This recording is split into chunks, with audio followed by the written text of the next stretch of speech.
The creepy old man who watched kids at the playground was actually an undercover FBI agent. He just saved 200 children.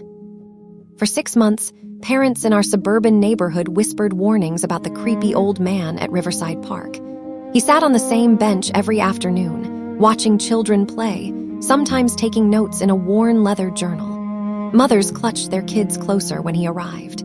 Fathers confronted him multiple times, demanding he leave. Our neighborhood watch group even filed police reports. I was one of those concerned parents. As a mother of 2 young daughters, I'd cross to the other side of the playground when I saw him. I'd warned my children to stay away from the man on the bench. We organized parent patrol schedules to monitor him, posted warnings in our community Facebook group, and some even discussed taking matters into their own hands. Then one morning, FBI agents swarmed the neighborhood. 17 people were arrested in a coordinated raid. And that creepy old man we'd been trying to chase away. Special Agent Thomas Rivera, who just dismantled the largest child exploitation network in our state's history, saving over 200 children. Our suspicions couldn't have been more wrong, and I've never felt more ashamed or more grateful. Thomas Rivera first appeared at Riverside Park on a Tuesday in early March. I remember because my daughter Emma had just started spring soccer practice nearby. He arrived in an old silver sedan, parked in the same spot, and walked slowly to the east side bench with a slight limp. Later, we'd learn it was from a bullet wound received during a hostage rescue 15 years prior. He never approached children, never called out to them. He simply sat, watched, and occasionally wrote in his journal. Sometimes he'd have a thermos of coffee. He wore the same rotation of clothes, worn jackets, faded jeans, scuffed boots. Everything about him seemed deliberately unremarkable, designed not to draw attention, which ironically made him stand out more. By the second week, the neighborhood chat was buzzing. Anyone else notice the old guy always at the park? He's there every day. Something feels off. The fear spread like wildfire. We didn't know we were watching a decorated federal agent positioning himself to observe suspects who frequented the park, people who looked just like us, normal parents and community members hiding monstrous secrets. Growing suspicions. By week 3, concern escalated to alarm. Marcus Chen, a father of 3 from Oakwood Street, approached Agent Rivera directly. "Why are you here every day watching our kids?" he demanded. Rivera, maintaining his cover, responded quietly that he enjoyed the peace of the park, that he was recently retired and had nowhere else to be. That answer satisfied no one. It became the example everyone cited. He has no reason to be here. Our community Facebook group grew from concerned posts to active surveillance. Parents started photographing him, documenting his presence, building what we thought was a case for a restraining order. I participated fully in this.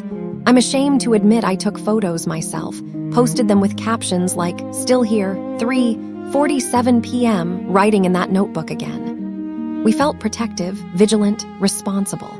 We organized shifts so the playground was never without parent supervision when he was present. What we didn't realize was that we were potentially compromising an active federal investigation. Rivera later told reporters that our surveillance actually helped. It made the real suspects think the community was focused on the wrong person, giving them a false sense of security that ultimately led to their downfall. The investigation we didn't see. While we obsessed over Agent Rivera, he was documenting something far more sinister. Through his seemingly casual observation, he was identifying members of a sophisticated network operating in plain sight. His notebook contained coded observations matched with surveillance photos taken by concealed cameras positioned throughout the park. The network had been operating for 3 years, using public spaces to make contact, exchange information, and identify vulnerable targets. They communicated through seemingly innocent conversations, used encrypted messaging apps, and exploited gaps in community awareness. They looked like everyone else: coaches, teachers, neighbors, parents themselves. Rivera's assignment was specialized surveillance requiring specific skills. At 65, with 38 years of FBI experience, he had the patience younger agents lacked. His age made him appear harmless to suspects who'd grown paranoid about younger types. His experience meant he could identify predatory behavior patterns invisible to untrained eyes. The way someone tracked certain children, specific communication signals, abnormal interest patterns. For 6 months, he endured our hostility, threats, and suspicion, because breaking cover would mean losing years of investigative work spanning multiple states. Every day he showed up knowing we hated him, and every day he stayed because children's lives depended on his mission succeeding. The breaking point. In late August, tensions reached a dangerous peak. A group of fathers, including my own husband Derek, decided to handle the situation. They planned to confront Rivera as a group and physically remove him from the park if necessary. I supported this plan. I'm horrified to admit it now, but I actually encouraged my husband to protect our community. The confrontation happened on a Thursday afternoon. 8 men surrounded Rivera's bench, led by Derek and Marcus. They demanded identification, threatened to call police, told him he was no longer welcome. Rivera remained calm, simply stating he had every right to be in a public park and that they should indeed call the police if they felt concerned. What none of us knew, 2 actual predators from the network were at the park that day, watching this confrontation with great interest. Rivera later testified that this moment was critical. The suspects became convinced he was exactly what he appeared to be, just a lonely old man being harassed by overprotective parents. They lowered their guard completely. Rivera never broke character, never revealed his identity even when threatened. He absorbed our anger, our insults, our prejudice because his mission was bigger than his pride. That level of professionalism, that commitment to protecting children he didn't know from parents who despised him, is something I still struggle to comprehend. The raid. September 14th started like any other morning. I was making breakfast when I heard helicopters, then police sirens. Then my phone exploded with notifications from the neighborhood group. FBI at the Miller house. SWAT team on Parkview Drive. What's happening? Over the next 4 hours, federal agents executed 17 simultaneous search warrants throughout our community. Houses we passed daily, people we knew by name, the youth soccer coach, a teacher's aide from the elementary school, a respected church volunteer, a city council member, all arrested in coordinated raids. The evidence seized was overwhelming. Encrypted hard drives, thousands of illegal images, detailed records of victims, communication logs showing an organized network spanning 6 states.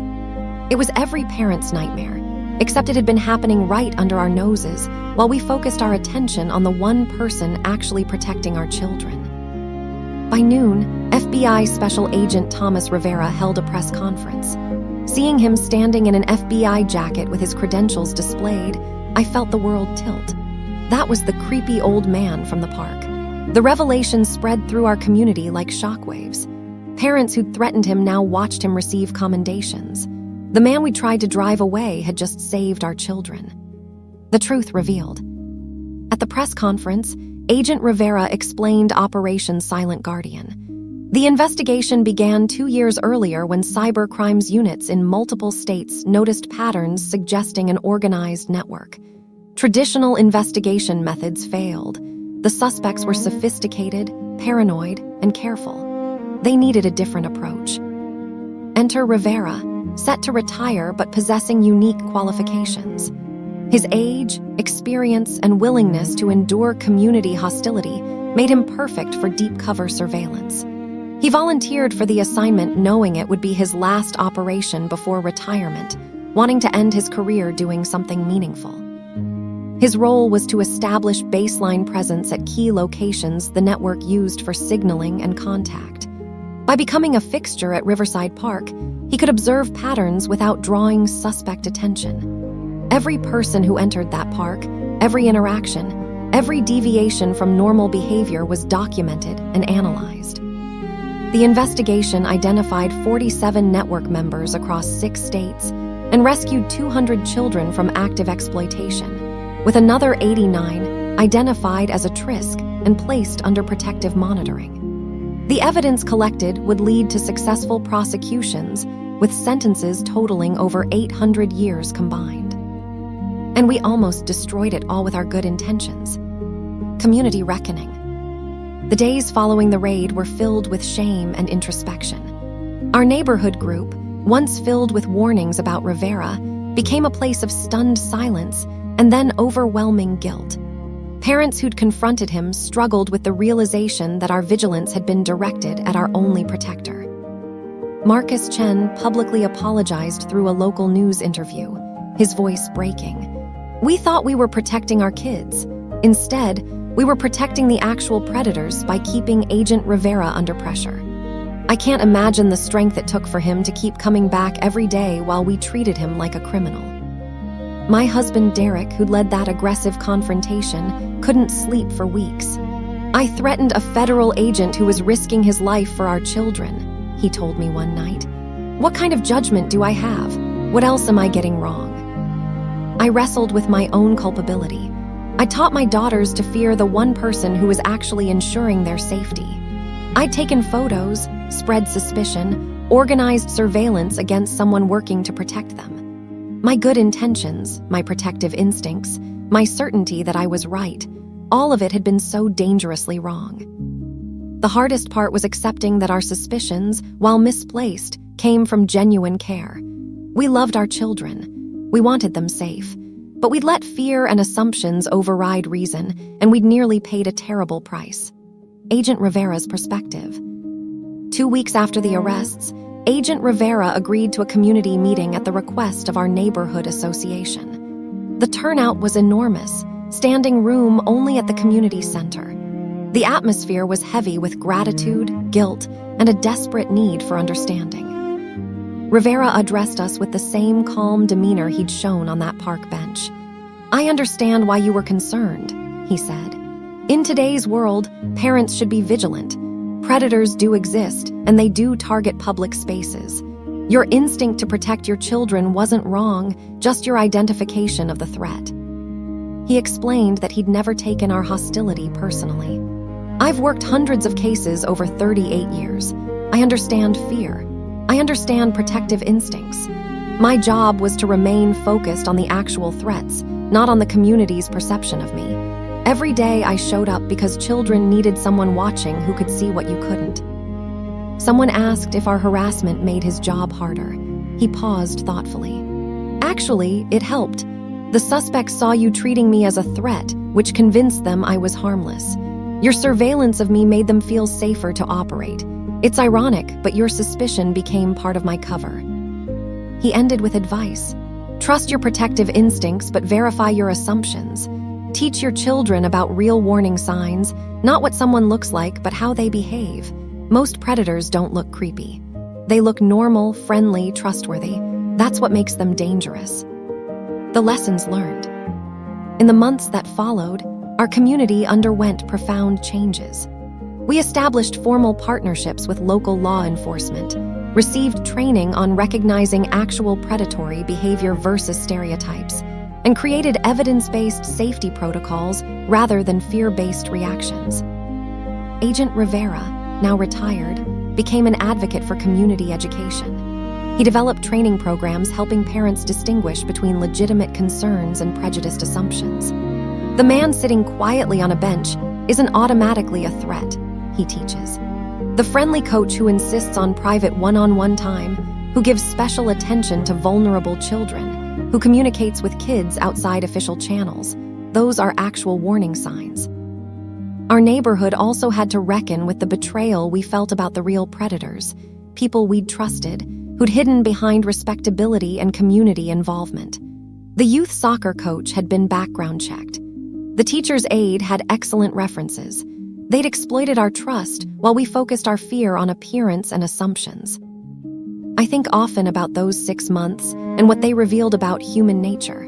How easily fear becomes prejudice. How confidence in our own judgment can blind us to truth. How good intentions without wisdom can cause harm. Agent Rivera saved 200 children not because we helped, but despite our interference. That's a humbling reality to carry. The morality of judgment. Looking back, this experience taught me that vigilance and prejudice can wear the same face. We were right to care about our children's safety. We were wrong about nearly everything else.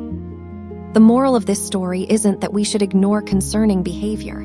It's that we must examine our assumptions about what concerning actually means. Agent Rivera looked like our stereotypical fear, an older man alone at a playground with no obvious reason to be there. Meanwhile, the actual predators looked like us, friendly neighbors, trusted community members, people with credentials and reputations. We learned that true protection requires wisdom, not just watchfulness. It requires educating ourselves about real warning signs, questioning our biases, and being willing to distinguish between discomfort and actual danger. Most importantly, it requires humility, the acknowledgement that our perceptions can be wrong, even when our intentions are pure. Agent Thomas Rivera didn't just save 200 children from predators. He saved our community from our own worst instincts. He showed us that character isn't determined by appearance, that dedication sometimes means enduring unjust treatment for a greater purpose, and that real heroes often go unrecognized until their work is done. To every parent reading this, love your children fiercely, protect them wisely, but do so with knowledge rather than fear. Question your assumptions, verify your concerns, and remember that sometimes the person who makes you uncomfortable is exactly the person standing between your children and real danger. I'll never forget the shame of realizing I'd photographed and posted warnings about a federal agent protecting my daughters. But I'll also never forget the grace with which he forgave us and the lessons he taught about judgment, prejudice, and what true service looks like.